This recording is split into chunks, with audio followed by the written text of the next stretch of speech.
Isang mapagpalang araw sa lahat, lalong-lalo na sa ating guro, Dr. Dennis Bilocora, at sa inyong lahat mga mag-aaral.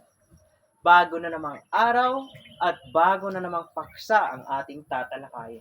Pero ngayong araw, mga mag-aaral, ay gagamitan ko ng kagamitang pangturo ang ating klase ng realia.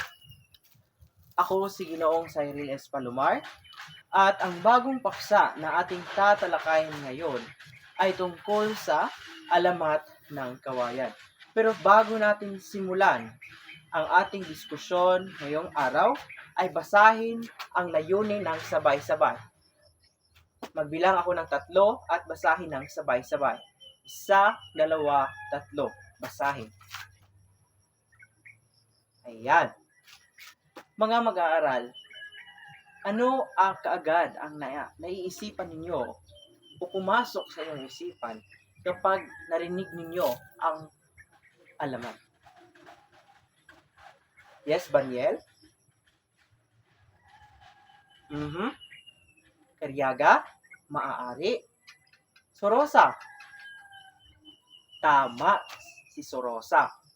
Ang alamat ay isa itong kwento na pinagmulan na tulad lang nasa kapaligiran at pinagmulan ng isang bagay o mga at iba pa na mga bagay sa kalikasan. Mga mag-aaral, ang ating topiko ay ang alamat ng kawayan. Pamilyar ba sa inyo ang alamat ng kawayan? Akab? Hindi. Mga mag-aaral, ang alamat ng kawayan. Ang alamat ng kawayan ay ito ay tungkol sa isang tao na matapang, matalino, mapagkumbaba at masipag. At dahil sa kanyang mga ginawang mabuti sa kalikasan, ay merong iniyayaan siya ng kalikasan ng isang kakaibang parang puno. At ito ang kawayan. Ang kawayan ang binigay ng kalikasan sa kanya sapagkat siya ay mabuting tao. At siya ay natutuwa dahil marami siyang magagawa sa biyaya ng kalikasan. Class, meron akong katanungan. Ano ang kahalagahan ng kawayan bilang isang tao o bilang isang mag-aaral? Yes, Katubis?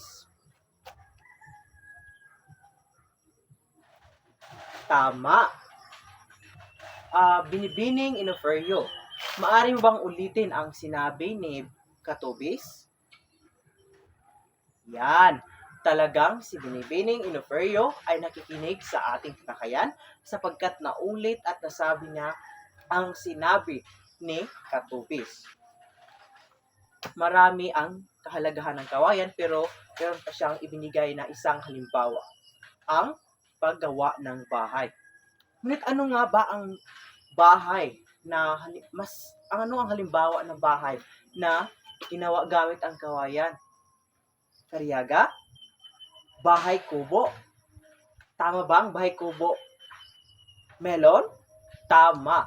Ang bahay kubo ay gawa mula sa kawayan. Gawa sa tulad ng ganito. Ito ay isang kawayan at marami itong magagawa. Una ay ang bahay. Ang bahay kubo. Alam naman nating lahat na ang bahay kubo ang sagisag ng ating pambansang bahay o pambansang tirahan. Ang bahay kubo at ang bahay kubo ay gawa mula sa kawayan. Kaya marami talaga ang maggagamitan ng kawayan. Mahalaga ito sa atin. At ano pang kahalagahan ng kawayan? Dagunan? Paggawa ng tulay? Tama. Ang kahalagahan ng kawayan ay ang magagawa din ito ng tulay. Tulad lamang, nung unang panahon pa lamang, nung wala pang mga bakal, ang ginawa nilang tulay upang makatawid, halimbawa kung may bagyo at saka bumaha, ay gumawa sila ng tulay na yari sa kawayan. Kaya mahalaga ang kawayan. sa atin bilang isang mamamayan. Ang kawayan ay ang nagsisilbing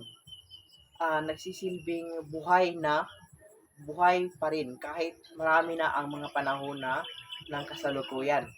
Simula pa ito ng mga iba pang mga panahon. At lalong-lalo na ang alamat. Ang alamat. Ang alamat ay simula pa nung pananakop hanggang ngayon ay nandito pa rin sa atin. Ito pa ay ating binabalik-balikan sapagkat ang alamat ng kawayan ay mahalaga sa atin bilang mga nag-aaral at bilang isang mamamayan. Sa kahalagahan ng kawayan, karagdagan lamang, napaka-importante ang kahalagahan ng kawayan sa atin dahil marami tayong gagamitan nito at marami tayong magagawa sa pamamagitan ng kawayan. Kaya mga mahahalaga ang kawayan sa atin. At karagdagang tanong, paano natin panatilihin ito? Yes, dahil nagtaas ng kamay si Binibining Kadusali. Tayo, yan, tama. Mapapanatili natin ang kawayan sa pamamagitan ng pag-aalaga rin ito. Aalagaan natin ito upang ito ay hindi mawawala sa sumunod pa na mga henerasyon. Kaya mga mag-aaral, nais kong baunin nyo ito. Ang alamat ng kawayan ay dapat nyo itong pag-aralan, dapat nyo itong huwag kalimutan sapagkat ito ay napaka-importante at mahalaga sa atin bilang isang Pilipino. At naway marami kayong natutunan sa ating diskusyon ngayong araw at maraming salamat.